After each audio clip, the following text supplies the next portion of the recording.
नाज़रीन अस्सलाम वालेकुम। हमारी शाइन टीवी न्यूज़ के शाइन टीवी न्यूज़ में दलीका रिपोर्ट इसरार बाजार मीरपुर माथेलो में सियासी समाजी साथी बिरादरी तरफ मीरपुर माथेलो में वजंदड़ बदामनी बुकी माफिया अकड़ापर्ची ऐं सोशल वर्कर वकार बाजार के मिलंदड़ धमकियुनि खिलाफ़ DHQ press club Mirpur Mathelo का भिटाई चौक ते एहतजाजी रैली कढी वई। रैली की अगवानी साफ़ी खुर्शीद सियाल, अयाज़ खोड़ो, अली हसन चाडर समेत ॿियनि ॻाल्हाईंदे चयो त ज़िले घोट के अंदर बुकी माफिया आकड़ा पर्च समेत मुख़्तलिफ़ शयूं आम थी वियूं आहिनि, जंहिं करे ज़िले जी नौजवान नस्ल तबाह थी रही है। उहे घरनि जो सामान विकिणी करे बि मुख़्तलिफ़ शयुनि पोयां पयल हूंदा आहिनि, जेको हिकु तमामु नुक़सानु आहे। जॾहिं त कुझु ॾींहं अॻु मीरपुर माथेलो जे नौजवान सोशल वर्कर वकार बोज़दार खे सोशल मीडिया ते आवाज़ मुख़्तलिफ़ तरीक़नि सां धमकियूं ॾेई रहिया आहिनि। उन्हनि ॻाल्हाईंदे चयो त वकार बोज़दार अकेलो न आहे, सभु ज़िले जा शौर रखंदड़ वकार बोज़दार सां गॾु आहियूं।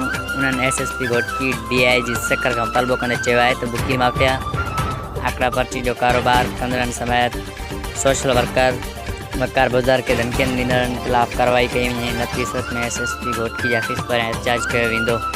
वधीक ख़बरनि अपडेट्स लाइ ॾिसंदा रहो शाइन टीवी न्यूज़।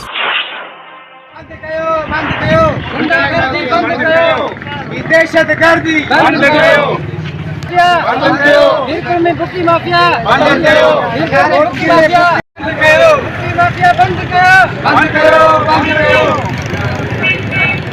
ये दहशतगर्दी बंद कयो, गुंडागर्दी बंद कयो, हलवतखोरी बंद कयो, बंद कयो, बंद कयो।